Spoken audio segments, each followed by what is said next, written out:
and welcome to our morning edition of Arirang News. We begin with these stories making the headlines at this hour.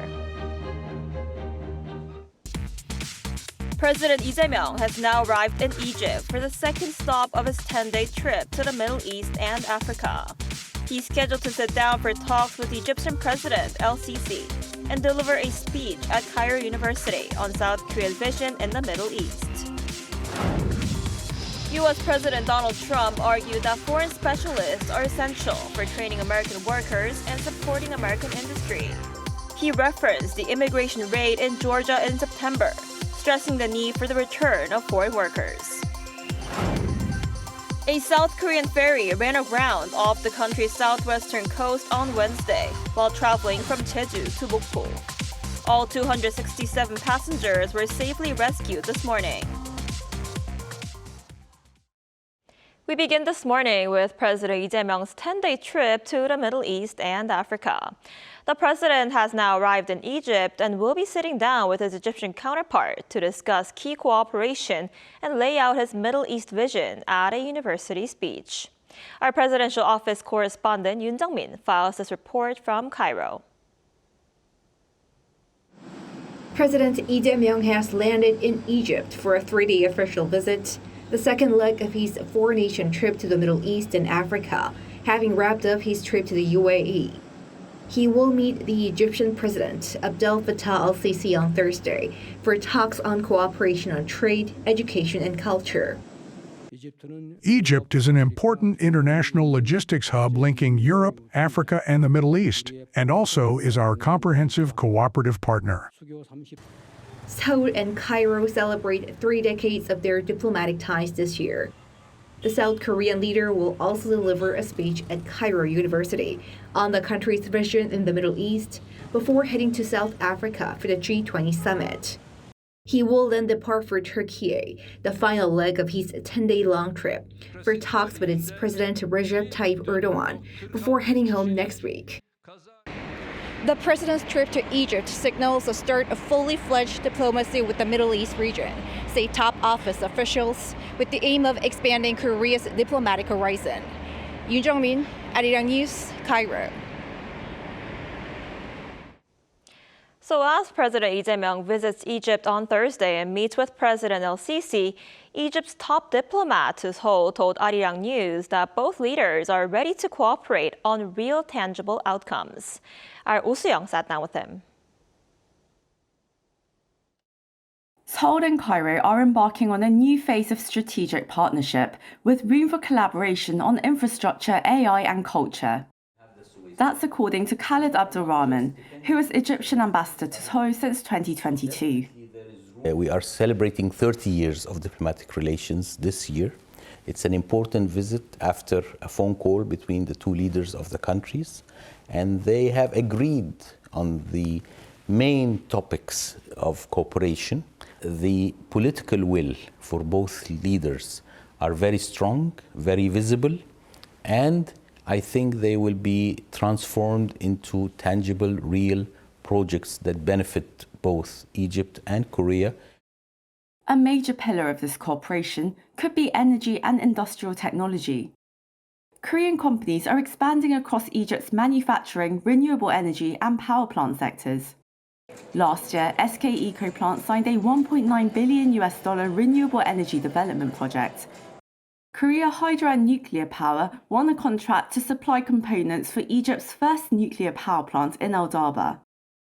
So definitely there is room for collaboration between Egyptian and Korean companies, and the expertise and know-how here is very important because we see the partnership between our two countries as a springboard for Africa. So we can use that collaboration to enter into other African markets concerning green energy and renewables. Egypt is a regional trade hub with its Suez Canal, the Suez Canal Economic Zone, and free trade agreements with Europe, Africa, and the Arab world. Especially at a time of fractured supply chains, the ambassador says the two countries are genuine partners.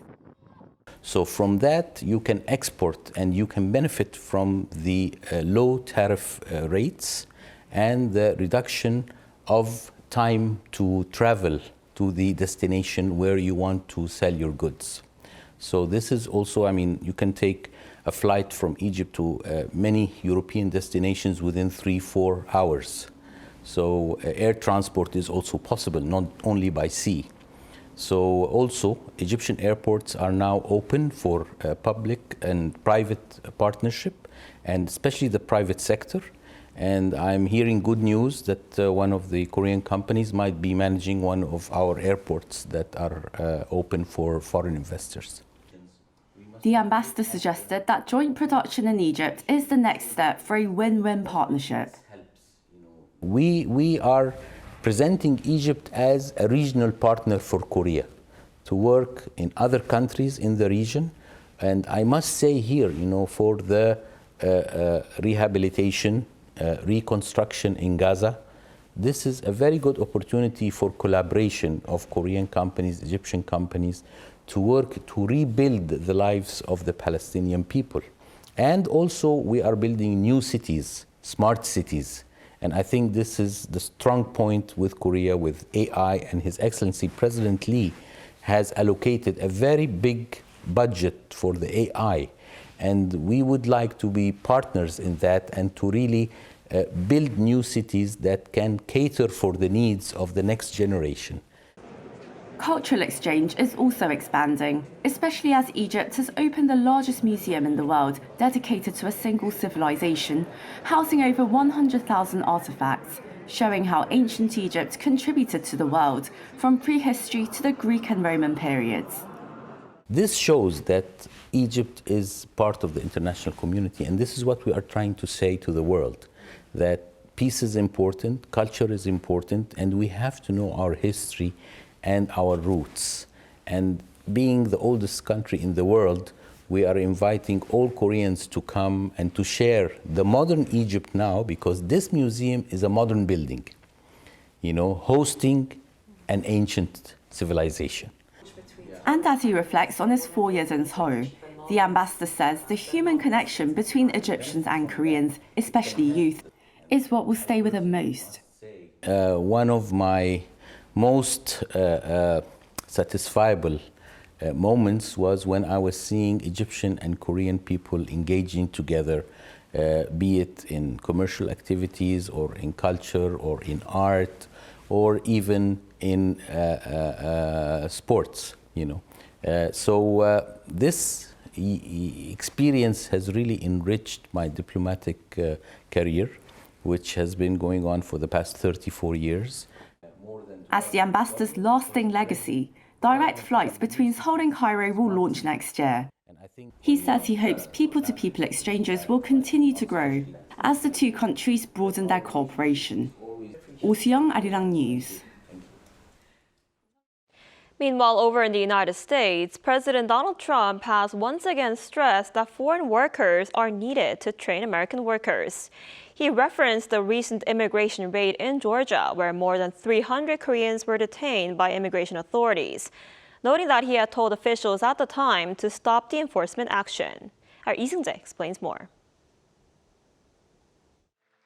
U.S. President Donald Trump is once again underscoring the need for skilled foreign workers to support American industry, even as some of his right-wing supporters continue to oppose the idea of foreigners taking American jobs. Speaking at the U.S.-Saudi Arabia Investment Forum on Wednesday, Trump argued that foreign specialists are essential for training American workers and keeping major investment projects on track. But if you have to bring people to get those plants opened, we want you to do that, and we want those people to teach our people how to make computer chips and how to make other things. Trump also referenced the high-profile immigration raid in September at a Korean battery factory construction site in Georgia.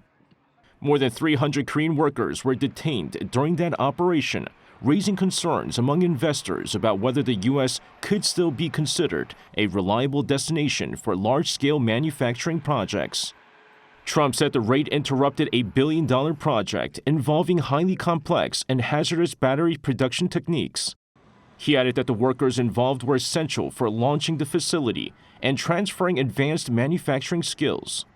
The U.S. leader described telling officials at the time to stop the enforcement action, adding that the crisis was resolved and that Korean engineers are now training American workers to run the plant.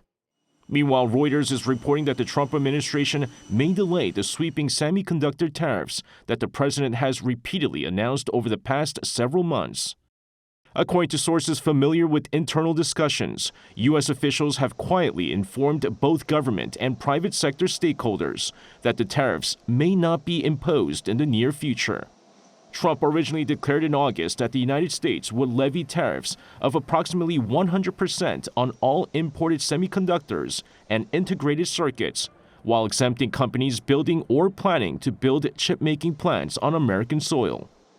Reuters notes that geopolitical and economic factors appear to be driving the hesitation. Analysts warn that implementing high semiconductor tariffs could reignite tensions in the U.S.-China trade relationship, potentially provoking China to revive its rare earth export controls. 이승재, Arirang News.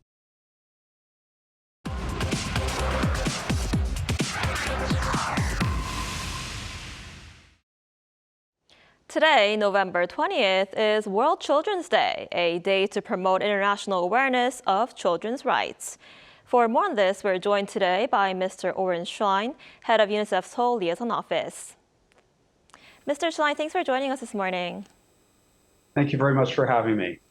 So first, could you explain what makes World Children's Day so significant, and how is this day different from South Korea's own Children's Day that's celebrated on May 5th? Certainly.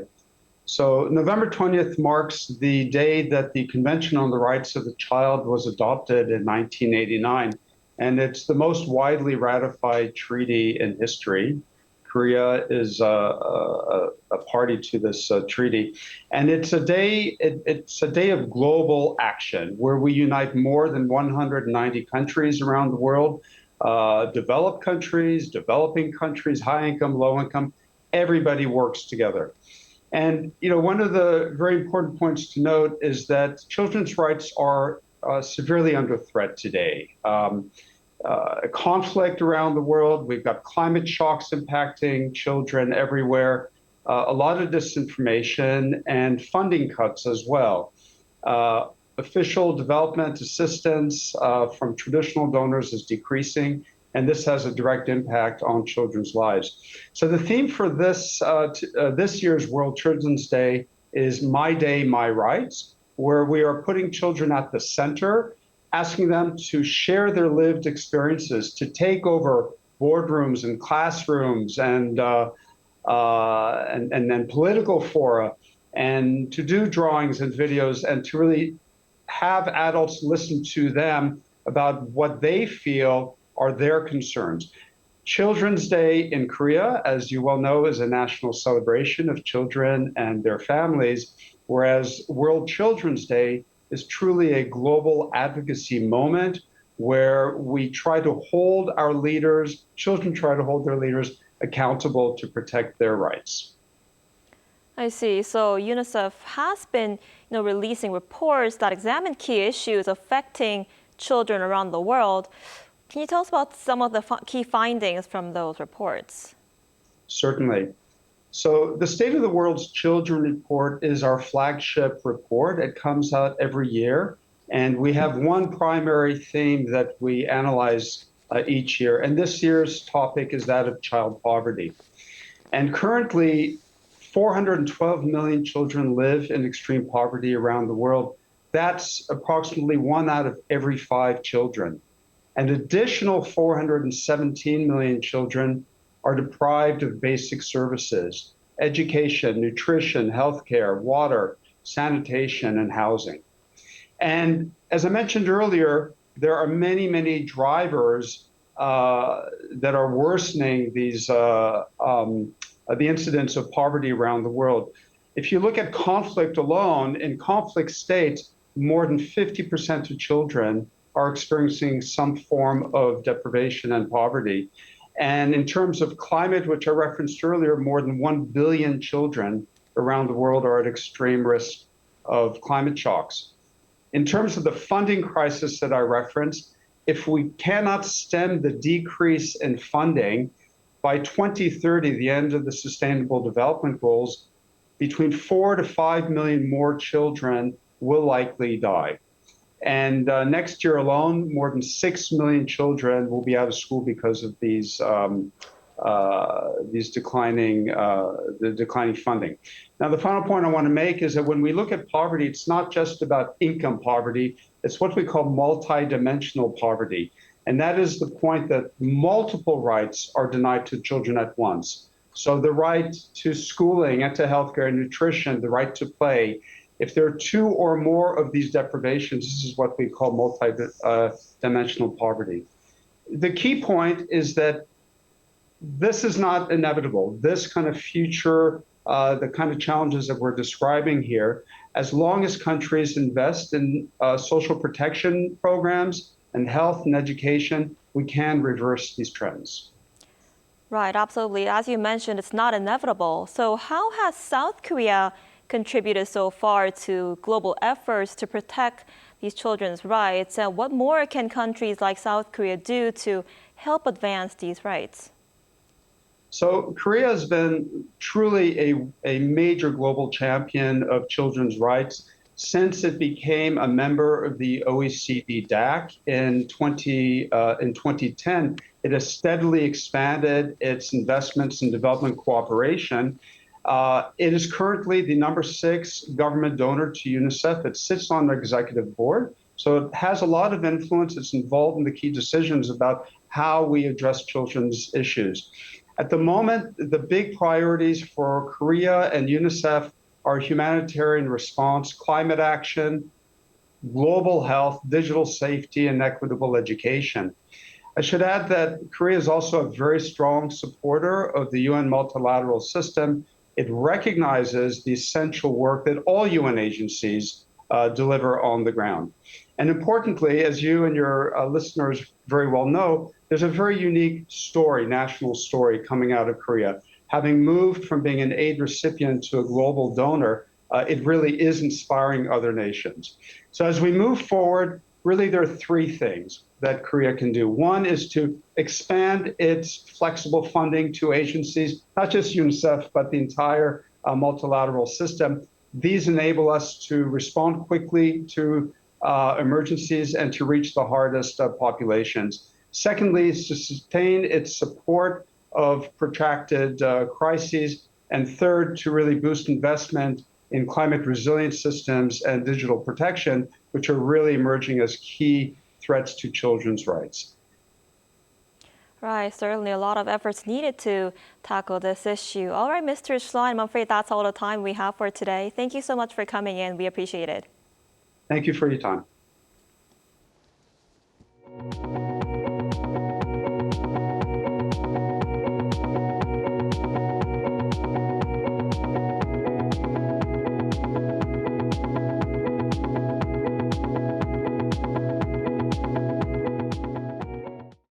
The UN General Assembly's Third Committee has adopted a North Korean human rights resolution for the 21st consecutive year.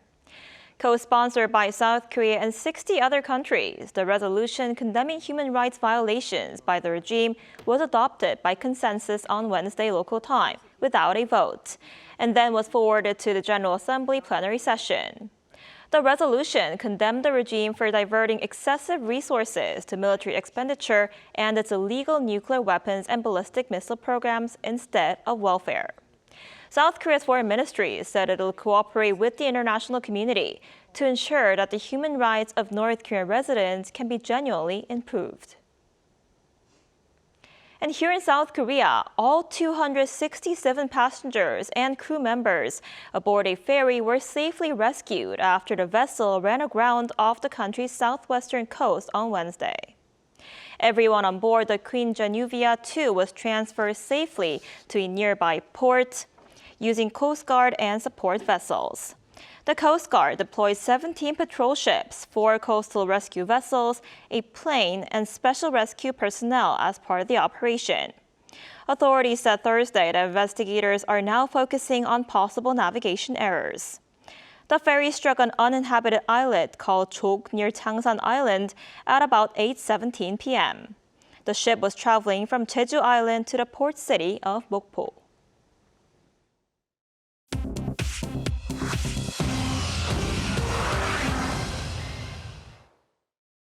Good morning, I'm Chu Ji-hyun, and this is The World Now.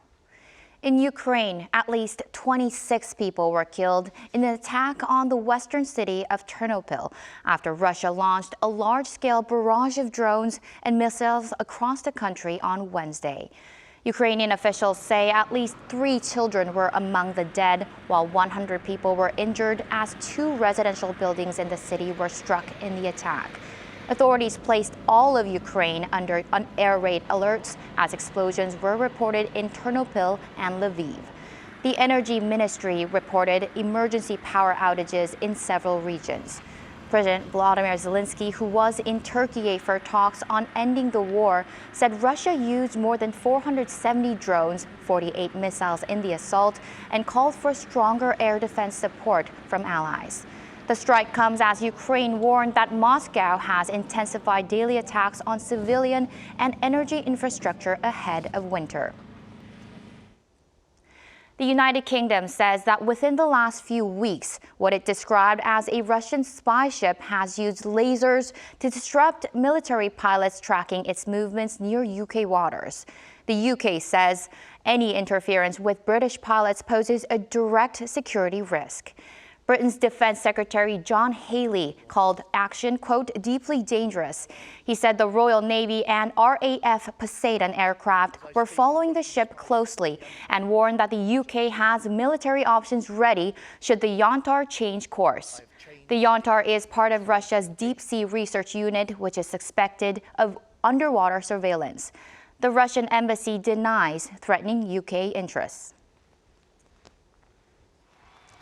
Nvidia delivered a strong revenue forecast, easing the growing fears of an AI spending bubble. The company expects about $65 billion in revenue for the fourth quarter, which is above Wall Street's $62 billion estimate, showing demand for its AI chips remains strong. Nvidia shares rose roughly 5% on the news. For the third quarter, revenue reached $57 billion, up 62%, driven largely by sales to data centers. CEO Jensen Huang said demand keeps accelerating as AI adoption spreads across industries. Nvidia remains unable to sell advanced AI chips to China under U.S. export rules. In New York, a Gustav Klimt portrait set a new record for modern art after being sold at Sotheby's for $236.4 million. The work, Portrait of Elizabeth Lauder, painted between 1914 and 1916, once helped its Jewish subjects survive during the Holocaust. Lauder used the artwork to support her claim that Klimt, who is not Jewish, was her father, allowing her to avoid capture by the Nazis. Sotheby's did not identify the buyer. The portrait came from the collection of Leonard A. Lauder, who died this year. In total, 5 Klimt pieces from his collection have sold for $392 million.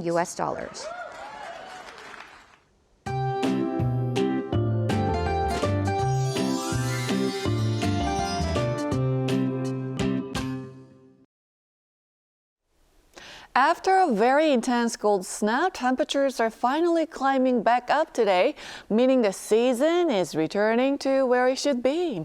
The morning commute was much more bearable, and afternoon highs will also be in the mid-teens. Meanwhile, the East Coast region still remains under dry weather advisory, and this is particularly dangerous today and tomorrow because strong winds gusting up to 15 to 20 meters per second will hit this area. The combination of dry conditions and strong winds make it easy for fire to break out and spread, so please exercise extreme caution with fire safety. And this afternoon, Seoul gets up to 14 degrees Celsius. Daejeon, Gwangju, Daegu will make it to 15 degrees under sunny skies in northern parts of Korea. Meanwhile, the air quality will be decent nationwide. Clear weather will persist through the weekend. Rain is forecast to return next Monday across the western regions. which will bring another cold snap, but it's not going to be as bad as we've just said.